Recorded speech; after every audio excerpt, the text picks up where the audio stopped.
Hello everyone, welcome all of you guys. ఇవాళ మనం discuss చేసుకోబోయే టాపిక్ వచ్చేసరికి గవర్నర్. సో గవర్నర్ అనే టాపిక్ గత కొన్ని రోజులుగా కాదు, గత కొన్ని సంవత్సరాలుగా, so not only since beginning of the constitution, రాజ్యాంగం వచ్చినప్పటి నుంచి, ముఖ్యంగా 1960s తర్వాత 1970s తర్వాత ఇంకా ఇంక్రీజ్ అయిపోయింది. So one or the other way ఎప్పుడు చాలా సందర్భాలలో గవర్నర్ అనే పాయింట్ లాట్ ఆఫ్ కాంట్రవర్సీలో. రీసెంట్గా 1-2 స్టేట్స్ అనేవి కావు, there are lot of states. ముఖ్యంగా ఛాన్సలర్కి సంబంధించి మనం చూసినట్లయితే, just given you the question over here. So West బెంగాల్లో ఇప్పటి నుంచి chief minister is the chancellor of universities అని చెప్పి, తర్వాత తమిళనాడు కానీ అలాగే తెలంగాణలో కూడా కొన్ని రోజులు న్యూస్లో వచ్చింది. అంటే the chief minister is going to be the chancellor అని చెప్పి, అంటే యూనివర్సిటీల అన్నిటికీ కూడా ఛాన్సలర్ ముఖ్యమంత్రిగా ఉండబోతున్నాడు అని చెప్పేసి, అంటే ఆ సంబంధిత రాష్ట్రాలలో. అండ్ అలాగే మహారాష్ట్రలో చూసినా కానీ, అంతకుముందు మహారాష్ట్రలో జేడిఎస్ కాంగ్రెస్ పార్టీ ఉన్నప్పుడు కానీ, మధ్యప్రదేశ్ కానీ, అంటే చాలా సందర్భాల్లో గవర్నర్ అనే టాపిక్ ఏదో రకంగా కాంట్రవర్సీ అవుతూనే ఉంది.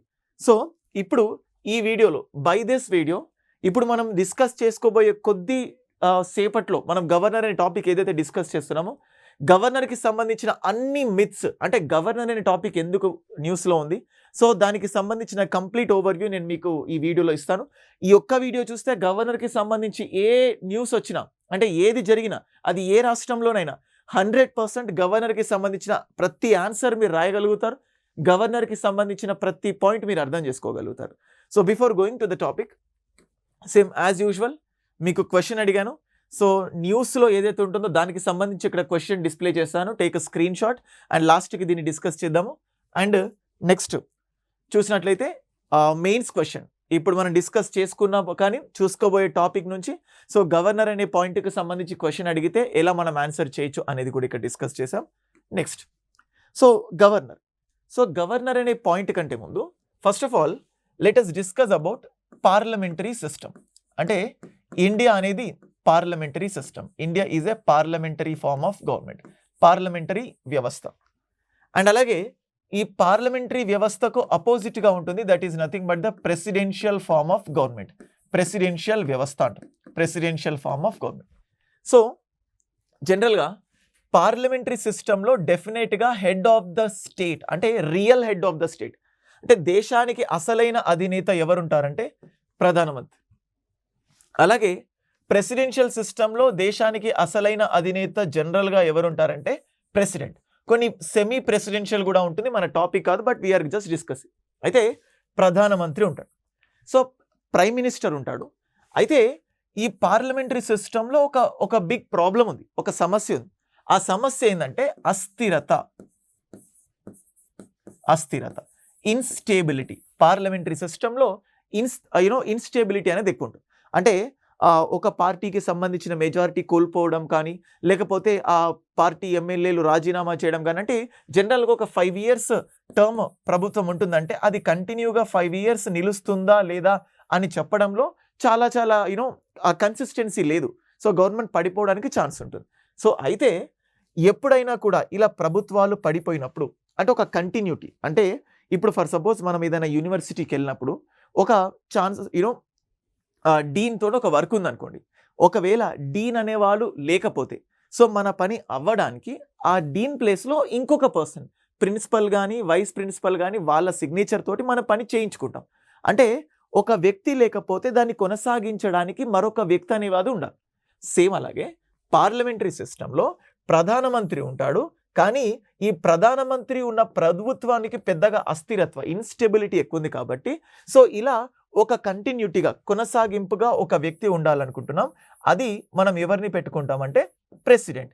సో ప్రెసిడెంట్ ఉంటారు. ఇంకొన్ని పార్లమెంటరీ వ్యవస్థలో మనకు మొనార్క్ అనే పాయింట్ కూడా ఉంటుంది, క్వీన్ ఉంటారు, క్వీన్ కానీ కింగ్ కానీ. సో అది మొనార్కియల్ సిస్టమ్, ఇండియాని రిపబ్లిక్ సిస్టమ్ అంటాం. సో ఇలా ప్రెసిడెంట్ ఉన్నాడు. అయితే అసలైన అధికారాలన్నీ ఎవరి చేతుల్లో ఉండాలి? పిఎం. నేను గవర్నర్ చెప్తున్నాను, పిఎం చెప్తున్నాను అంటే గవర్నర్ డిస్కస్ చేస్తాను అన్నాను, పిఎం అని మాత్రం అనుకోకండి. అది అర్థం అవ్వడానికి ఫస్ట్ ఇది మనకు తెలియాలి. సో ప్రైమ్ మినిస్టర్ చేతిలో అసలైన అధికారాలు ఉంటాయి. అలాగే ఈ దేశానికి ఇంకెవరున్నారు? ప్రెసిడెంట్. ఈయన అసలైన అధినేత కాదు, నామమాత్రమైన అధినేత. అంటే ఇతను ఉంటాడు, ప్రభుత్వం యొక్క కొనసాగింపుగా ఎవరుంటారు? President. So first of all ఇప్పుడు ప్రధానమంత్రి గొప్పనా రాష్ట్రపతి గొప్పనా అనే టాపిక్ వస్తే ముమ్మాటికి ఎవరి చేతుల్లో మొత్తం పవర్స్ ఉంటాయి? Prime minister will be having the entire powers. కానీ ఫర్ ద నేమ్ సేక్ దేశంలో ఉన్న అంటే దేశంలో ప్రతి కార్యనిర్వాహక విధంతా కూడా ఎవరి చేతిలో ఉంటుంది? రాష్ట్రపతి పేరు మీద ఉంటుంది. అంతేకాని వీళ్ళిద్దరిలో ఎవరు ఎక్కువ ఎవరు తక్కువ అనే పాయింట్ లేదు. ఇది దేశంలో పార్లమెంటరీ సిస్టమ్ కాబట్టి ఈ సిస్టమ్ మనకు ఉండడం జరిగింది. సేమ్ అలాగే రాష్ట్రంలో ప్రధానమంత్రి ప్లేస్లో మనకి ఎవరు ఉంటారంటే ముఖ్యమంత్రి, చీఫ్ మినిస్టర్. దేశంలో అంటే రాష్ట్రంలో ఈ రాష్ట్రపతి చేతుల్లో మనకి ఎవరు ఉంటారంటే గవర్నర్. రాష్ట్రపతి చేతుల్లో మనకు గవర్నర్ ఉంటారు. అంటే రాష్ట్రంలో అసలైన అధికారాలన్నీ ఎవరి చేతుల్లో ఉండాలి? ముఖ్యమంత్రి చేతుల్లో. కొన్ని నామమాత్రమైన అధినేతగా ఎవరుండాలి? గవర్నర్. ఇక్కడ గవర్నర్ అనే వ్యవస్థ ఎక్కడి నుంచి తీసుకున్నాం? గవర్నర్ యొక్క అధికారాలు, గవర్నర్ యొక్క ఆర్టికల్స్ ఇవన్నీ కాదు. సో గవర్నర్ అనేది ఎందుకు వివాదాస్పదం అవుతుంది అనేది తెలియాలంటే మనం దీని గురించి డిస్కస్ చేస్తున్నాం. సో అసలైన అధినేత ముఖ్యమంత్రి, సో నామమాత్రమైన అధినేత గవర్నర్. అయినా కానీ అసలు గవర్నర్ యొక్క పాత్ర ఏంటి? ఇంకెందుకు గవర్నర్ని తీసుకొచ్చారు అనే పాయింట్. సో ఇక్కడ అసలైన అధినేత ముఖ్యమంత్రి, నామమాత్రమైన అధినేత గవర్నర్ తెలుసు. నెక్స్ట్, ఇండియా అనేది ఒక ఫెడరల్ సిస్టమ్. భారతదేశం అనేది ఒక సమాఖ్య వ్యవస్థ. భారతదేశం అనేది ఒక సమాఖ్య వ్యవస్థ. సో సమాఖ్య వ్యవస్థకు అపోజిట్ ఏమవుతుంది? యూనిటరీ అంటాం, ఏకకేంద్ర వ్యవస్థ అంటాం. సో సమాఖ్య వ్యవస్థకు అపోజిట్గా ఉండేది మనకి ఏంటంటే ఏకకేంద్ర వ్యవస్థ, యూనిటరీ స్టేట్ అంటాం, ఏకకేంద్ర వ్యవస్థ అంటాం. ఇప్పుడు సమాఖ్య దేశం కాబట్టి జనరల్గా డిస్ట్రిబ్యూషన్ ఆఫ్ పవర్స్, అధికారాల విభజన అనేది ఉంటుంది. డిస్ట్రిబ్యూషన్ ఆఫ్ పవర్స్, అధికారాల విభజన అనేది ఉంటుంది, డిస్ట్రిబ్యూషన్ ఆఫ్ పవర్స్. అలాగే ఈ ఫెడరల్ సిస్టమ్ కాబట్టి అధికారాలను విభజిస్తే అంటే కేంద్రానికి కొంత, రాష్ట్రానికి కొంత. ఫెడరల్ అన్నప్పుడల్లా కూడా 2 థింగ్స్ వస్తాయి. ఒకటి కేంద్ర ప్రభుత్వము, ఇంకొకటి రాష్ట్ర ప్రభుత్వం. ఈ రెండు వస్తాయి. ఈ రెండింటి మధ్య అధికారాల విభజన అనేది జరుగుతుంది. సో అధికారాల విభజన జరిగితే దానివల్ల డెఫినెట్గా పాజిటివ్ ఉంటుంది, నెగటివ్ కూడా ఉంటుంది.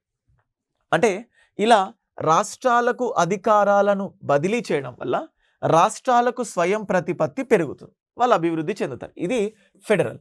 ఏకకేంద్ర వ్యవస్థలో ఒకే కేంద్రం ఉంటుంది, రాష్ట్రాలకు మళ్ళీ ఇంకొక ప్రభుత్వం అనే కాన్సెప్ట్ ఉండదు. అది మళ్ళీ డిస్కస్ చేద్దాం. ఏకకేంద్ర వ్యవస్థ. సో పాజిటివ్ ఏమిటి అంటే అభివృద్ధి. ఇది స్వయం ప్రతిపత్తితో కూడిన అభివృద్ధి ఉంటుంది. నెక్స్ట్ నెగటివ్ ఏంటి అంటే హైపర్ రీజనలిజం. సో ప్రాంతీయవాదం, కానీ ఇంకేమవుతుందంటే అతి ప్రాంతీయవాదం అవ్వడానికి ఛాన్స్ ఉంది. ఓకే, మళ్ళీ దీనికి ఇంకా చాలా వేరే కాన్సెప్ట్ ఉంటుంది, హైపర్ రీజనలిజం అంటాం. అంటే ఇప్పుడు ఇక్కడ ఏమవుతుంది చూడండి, మన ఇండియా 1947లో మనకు స్వాతంత్రం వచ్చిన తర్వాత దేశానికి ముఖ్యంగా మనకు భయాన్ని సృష్టించిన వాతావరణం ఏంటంటే విభజన.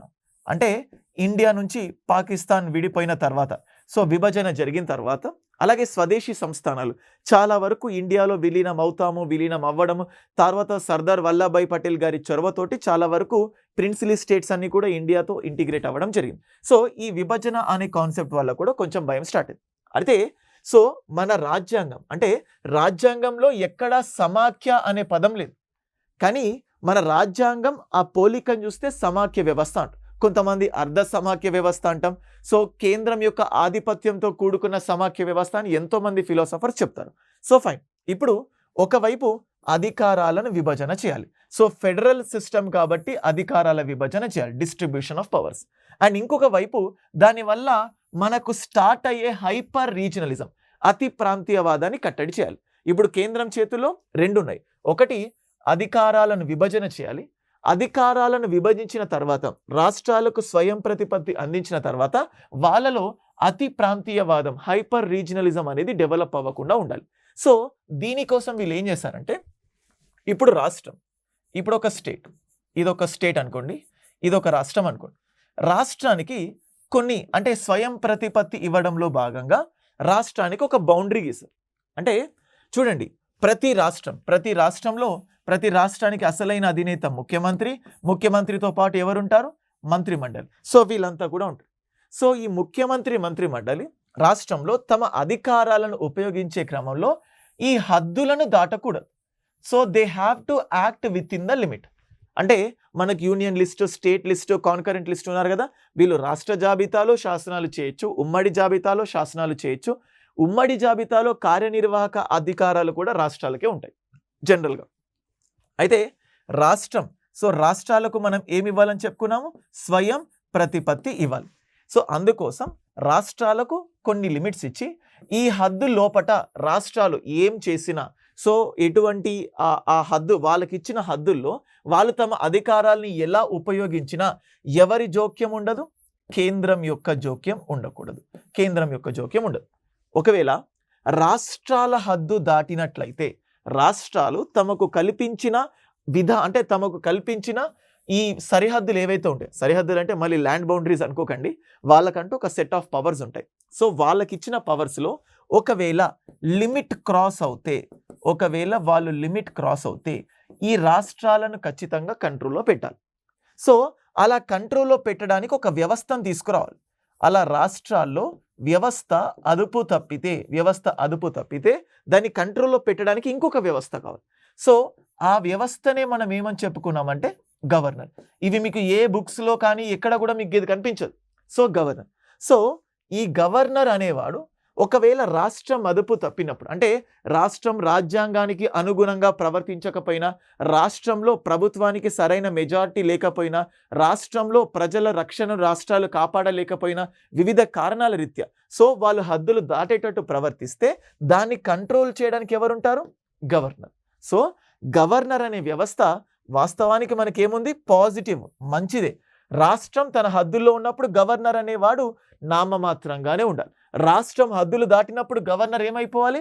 పవర్ని యూజ్ చేసుకొని, తన విచక్షణ అధికారాన్ని యూజ్ చేసుకొని రాష్ట్రంలో రాష్ట్రపతి పాలన ఇలాంటివి విధించవచ్చు.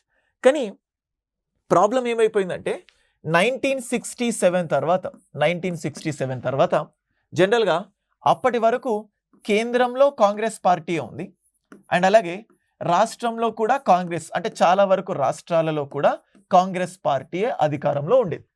కానీ ఇప్పుడు ఏమైపోయింది? అంటే ఈ కాంగ్రెస్ పార్టీ సభ్యులు ఎవరైతే ఉన్నారో వీళ్ళు మెల్లిగా ప్రాంతీయ పార్టీల్ని పెట్టడం స్టార్ట్ చేశారు. ఏర్పాటు చేయడం స్టార్ట్ చేశారు.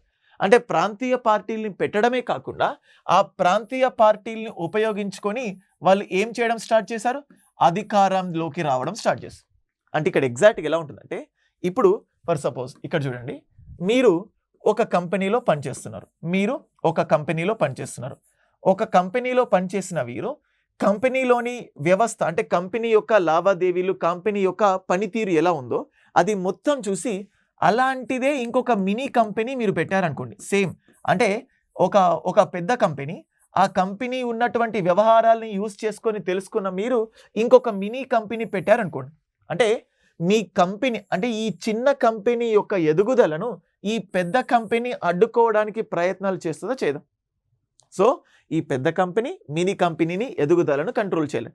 అదే ఈ మినీ కంపెనీ ఎంత ఎదిగితే ఈ పెద్ద కంపెనీకి అంత కోపం పెరుగుతుంది. అది ఏ స్థాయికి పెరుగుతుందంటే వీని పూర్తిగా కట్టడి చేయాలి, లేకపోతే వీళ్ళు నాకే ఎసరు పెట్టేటట్టున్నారు అని ఆలోచిస్తారు. సేమ్ అలాగే ఇప్పుడు సెంట్రల్ లెవెల్లో కాంగ్రెస్ పార్టీ ఉంది. అంటే అప్పుడు అదే ఉంది కాబట్టి దాన్ని యూజ్ చేసుకొని చెప్తున్నాను, కాంగ్రెస్ పార్టీ.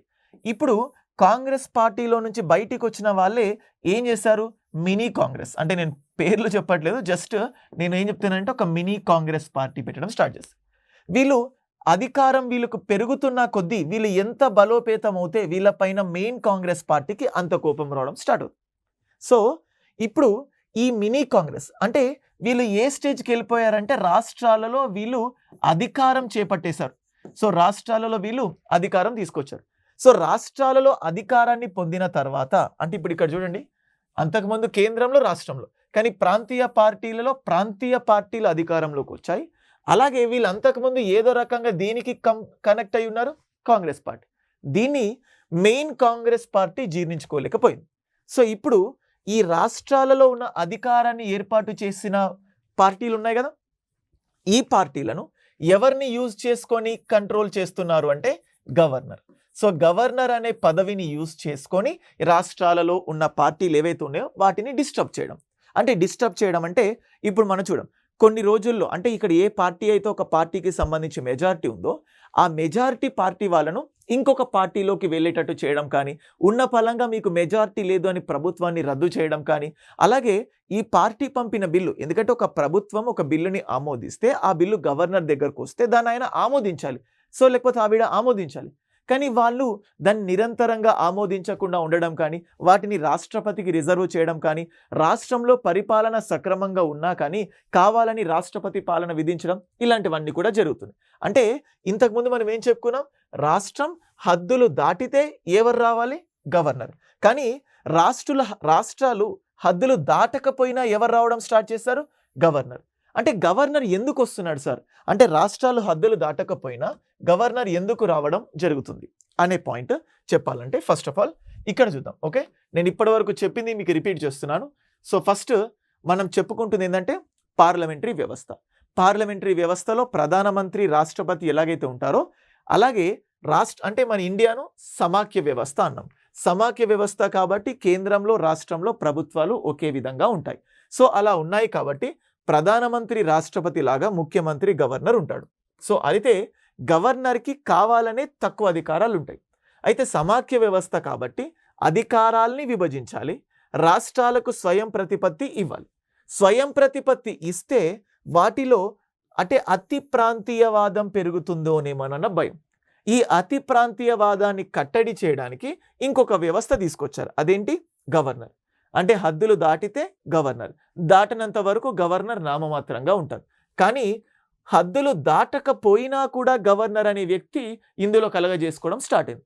అంటే హద్దులు దాటకపోయినా గవర్నర్ అనే వ్యక్తి ఎందుకు కలగజేసుకుంటున్నాడు అంటే, ఫర్ సపోజ్ మనకు ఆర్టికల్ 163 ఉంటుంది. ఆర్టికల్ 163, ఈ ఆర్టికల్ 163 ఏం చెప్తుందంటే జనరల్గా అంటే ఆర్టికల్ 163 ప్రకారం ముఖ్యమంత్రి ప్లస్ మంత్రిమండలి, ముఖ్యమంత్రి ప్లస్ మంత్రిమండలి ఎందుకు ఉండాలి, గవర్నర్కు తన విధుల్ని పాటించడంలో అంటే గవర్నర్ తన విధుల్ని పాటించడంలో సలహాలు ఇవ్వడానికి ఎవరు ఉండాలి, ముఖ్యమంత్రి, మంత్రిమండలి. Okay, there has to be a chief minister, council of minister's in order to aid and advice to governor while discharging his duties. ఈ తెలుగు ఇంగ్లీష్ కంటెంట్ నేను మళ్ళీ టెలిగ్రామ్ ఛానల్లో మీకు పోస్ట్ చేస్తాను. సో ఇక్కడ listen to this content in a perfect manner. So governor తన విధుల్ని ఉపయోగించే క్రమంలో సలహాలు చెప్పడానికి ఎవరు ఉండాలి, ముఖ్యమంత్రి, మంత్రిమండలి. ఒక్క ఇక్కడ ఏమనుందంటే ఒక్క విచక్షణ అధికారంలో మినహాయించి, ఒక విచక్షణ అధికారంలో మినహాయించి, ఒక విచక్షణ అధికారం మినహాయించి. ఈ పాయింట్ చాలా చాలా ఇంపార్టెంట్. ఓకే, ఒక విచక్షణ అధికారాన్ని మినహాయించి అంటే జనరల్గా గవర్నర్ ఏది చేసినా ముఖ్యమంత్రి, మంత్రిమండలి చెప్పినట్టే చేయాలి. ఒక్క విచక్షణ అధికారంలో మినహాయించి, except in the situations where he has to act on his discretion. అతను ఆయన విచక్షణ అధికారంలో మినహాయించి మిగతా వాటిలో ముఖ్యమంత్రి, మంత్రిమండలి చెప్పినట్టే చేయాలి. అంటే ఇక్కడ ఏం చెప్తుంది, గవర్నర్ ఏదైనా వీళ్ళు చెప్పినట్టే చేయాలి, ఒక్క తన ఇష్టమైన విషయాల్లో తప్పించి. సరే, తన ఇష్టమైన విషయాలు ఏంటంటే అది కూడా ఆయనకే తెలుసు. అంటే అతని ఇష్టమైన విషయాలన్నిటివి కూడా పూర్తిగా ఎవరి చేతిలో ఉంటాయి, it self the discretion of the governor. ఆయన ఇష్టమైన విషయాలు ఏంటో కూడా గవర్నర్కే తెలుస్తాయి. అంటే ఇప్పుడు ముఖ్యమంత్రి, మంత్రిమండలి ఒక బిల్లుని పాస్ చేస్తారు. ఒక బిల్ని పాస్ చేస్తే ఆ బిల్లు గవర్నర్ని యాక్సెప్ట్ చేయాలి. జనరల్గా గవర్నర్ ఏమంటాడు, ఇది నా విచక్షణకు సంబంధించింది, ఇది నా విచక్షణకు సంబంధించింది కాబట్టి ఇందులో మీరు చెప్పినట్టు నేను ప్రవర్తించను అంటాడు. అప్పుడేంటి, అప్పుడు గవర్నర్ అంటే అధికారం పెరిగిందా, ముఖ్యమంత్రి అధికారం పెరిగిందా, గవర్నర్. అలాగే ఇప్పుడు రాష్ట్ర ప్రభుత్వం ఒక కాలేజీలో వీసీలను నియమించాలనుకుంది. సో వీసీని నియమించేటప్పుడు సలహా గవర్నర్కి చెప్తుంది. గవర్నర్ ఇది నా విచక్షణ అధికారం, ఇది నా డిస్క్రిషనరీ పవర్ అంటారు. సో ఇప్పుడు ఇది నా డిస్క్రిషనరీ పవర్ కాబట్టి ఈ విషయంలో మీరు చెప్పినట్టు నేను ప్రవర్తించాల్సిన అవసరం లేదు అని గవర్నర్ అంటాడు.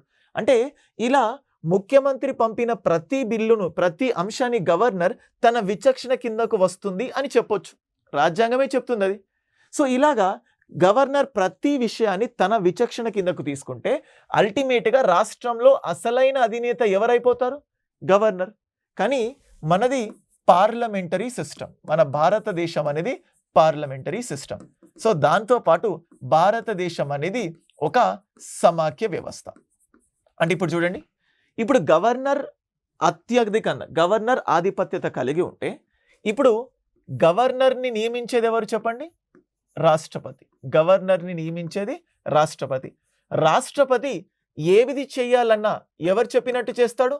Prime minister plus council of ministers. అంటే ఒక రాష్ట్రంలో ప్రజానికం ఎవరికి ఆధిపత్యతనిచ్చింది?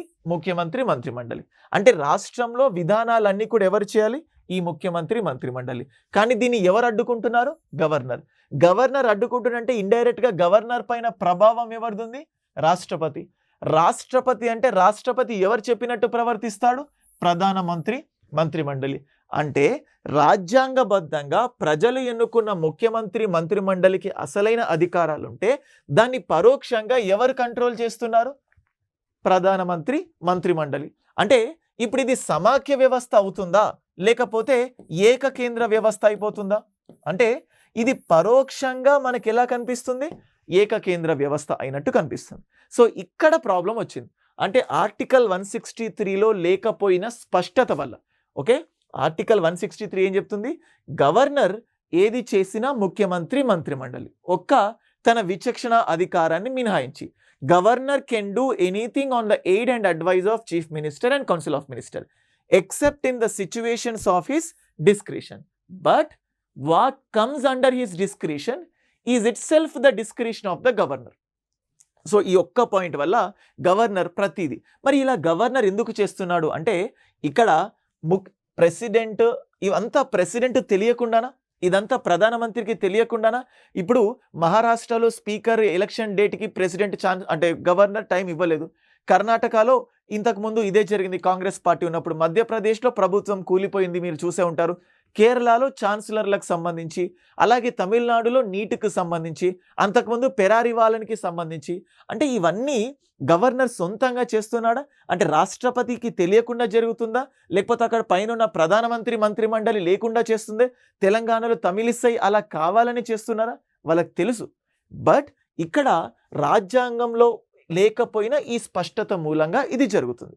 సో దీనికి సంబంధించి పలు కేసులు, ముఖ్యంగా ఇలా మిస్యూస్కి సంబంధించి S R Bommai. So S R Bommai కేసులో సమాఖ్య వ్యవస్థ, భారతదేశం యొక్క సమాఖ్య వ్యవస్థ, ఫెడరల్ సిస్టమ్, అంటే ఈ సమాఖ్య వ్యవస్థ కూడా భారత రాజ్యాంగం మౌలిక స్వరూపంలో భాగం అని ఎస్ఆర్ బొమ్మాయి కేసులో చెప్పింది. ఇలా ఇష్టం వచ్చినట్టు రాష్ట్రాల యొక్క అధికారాన్ని గవర్నర్ అనే వ్యవస్థను యూజ్ చేసుకొని, దాన్ని ఉపయోగించుకొని నీరు గార్చడానికి ప్రయత్నాలు చేస్తే అప్పుడు ఖచ్చితంగా మనకు సొల్యూషన్గా ఏముంటుంది? సుప్రీంకోర్టు ఏం చెప్పింది? సమాఖ్య వ్యవస్థ అనేది భారత రాజ్యాంగం యొక్క మౌలిక స్వరూపం అనే కాన్సెప్ట్ కేశవానంద భారతి అనే కేసులో మనకు రావడం జరిగింది. సో ఇది అంటే చాలామంది స్టూడెంట్స్ ఒక బిల్లు గవర్నర్ దగ్గరకు వస్తే దాన్ని యాక్సెప్ట్ చేయడము, రిజెక్ట్ చేయడము, విత్హోల్డ్ చేయడము. ఇంకొకటి, గవర్నర్ ఒక బిల్లు ఎన్ని రోజుల్లోపు ఆమోదించాలి అనే టైం పీరియడ్ ఏదీ లేదు. అతను ఎన్ని రోజుల వరకైనా దాన్ని విత్హోల్డ్ చేయొచ్చు. అయితే పాకెట్ వీటో అనే పదం మాత్రం లేదు, సస్పెన్సివ్ వీటో అనే పదం మాత్రం లేదు. కానీ ఒక గవర్నర్ ఒక బిల్లుని ఎన్ని రోజులైనా కూడా ఉంచుకోవచ్చు. ఓకే, ఇలా కాన్సెప్ట్ ఉంది. నెక్స్ట్, అలాగే అందుకోసం ఈ గవర్నర్ అంటే కేంద్రానికి రాష్ట్రానికి మధ్య సంబంధాలను మెరుగుపరచడానికి రాష్ట్రాలు ఎన్నో కమిటీలను ఏర్పాటు చేశాయి. కేంద్రం నుంచి కూడా first administrative reform commission, Sarkaria commission, Punchhi commission, అలాగే రివ్యూ ఆఫ్ కాన్స్టిట్యూషన్, ఇలా చాలా వరకు కొన్ని కమిటీలు ఏర్పాటు చేయడం జరిగింది. ఎంతోమంది సూచనలు చేశారు. ముఖ్యంగా వివాదం ఎక్కడ స్టార్ట్ అయిందంటే ఛాన్సలర్. సో అయితే రాష్ట్రాలలోని యూనివర్సిటీలన్నిటికీ కూడా గవర్నర్ ఛాన్సలర్గా ఉంటాడు అని చెప్పి రాజ్యాంగంలో ఎక్కడ కూడా లేదు. అది కేవలం ఒక చట్టబద్ధత మాత్రమే. ఒక రాష్ట్రంలో గవర్నర్ డైరెక్ట్గా ఎవరి ద్వారా నియమించబడతాడు? రాష్ట్రపతి. అంటే నియమించబడ్డ వ్యక్తి కంటే ఎన్నుకోబడ్డ వ్యక్తికి అధికారాలు ఎక్కువ ఉండాలి.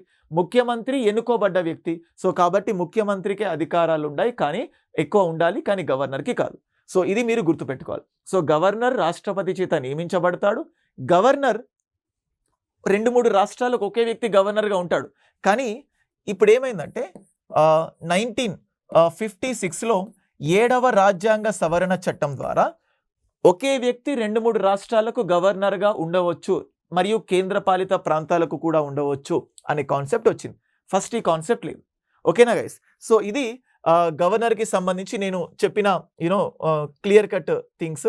సో గవర్నర్ అనే పాయింట్ ఎందుకు మిస్యూజ్ అవుతుంది, ఈ ఒక్క కాన్సెప్ట్ తెలిస్తే సో గవర్నర్కి నిజంగానే అంటే ముఖ్యమంత్రుల్ని అంటే మంత్రుల్ని తొలగించవచ్చా, గవర్నర్ ఛాన్సలర్ల నియామకంలో ముఖ్యమంత్రి చెప్పింది వినకపోవచ్చా, గవర్నర్ శాసనసభ సమావేశాలను ఆయన ఇష్టంతో ప్రారంభించవచ్చా, ఆయన ఇష్టంతో నిలిపివేయొచ్చా, అంటే గవర్నర్ దాదాపుగా ఏది చేసినా ముఖ్యమంత్రి మంత్రిమండలి చెప్పినట్టే చేయాలి. ఓకే, ఈ కాన్సెప్ట్ మీకు అర్థమై ఉంటే ఈ కాన్సెప్ట్కి అదనంగా అంటే దీనికి అనుసంధానంగా గవర్నర్ యొక్క అభీష్టం, ప్లెజర్ ఆఫ్ ద గవర్నర్ అనే కాన్సెప్ట్ ఉంటుంది. ఎవరికైతే ఈ వీడియో నచ్చింది, ఖచ్చితంగా అర్థమైంది అనుకుంటే సార్ ఈ గవర్నర్ యొక్క అభీష్టం గురించి ఒక వీడియో చేయండి అని కమెంట్ చేయండి. డెఫినెట్గా మీకు ఆ వీడియో మళ్ళీ చేస్తాను. అండ్ అలాగే దీనికి సంబంధించిన క్వశ్చన్ చూస్తే governor is the chancellor of universities in the state according to the constitution. So రాజ్యాంగం ప్రకారం ఇది తప్పు. ఓకే, సో రాజ్యాంగం ప్రకారం ఇది కాదు, ఇది తప్పు. So yes, a person can be appointed any number of times as the governor. Okay, so ఏమేమి గవర్నర్ యొక్క విచక్షణాధికారాలు అనేవి ఇది రాజ్యాంగం పొందుపరిచి లేదు. సో ordinance making power, pardoning power ఇదంతా కూడా గవర్నర్ తన సొంతంగా చేయడు, ముఖ్యమంత్రి ప్లస్ మంత్రిమండలి చెప్తేనే చేస్తాడు. సో కాబట్టి ఇది తప్పు, ఇది ఆయన విచక్షణాధికారం కాదు. A person can be appointed as governor for 2 or more states since beginning కాదు, ఇది 1956 నుంచి. So the answer will be only 2. ఓకేనా?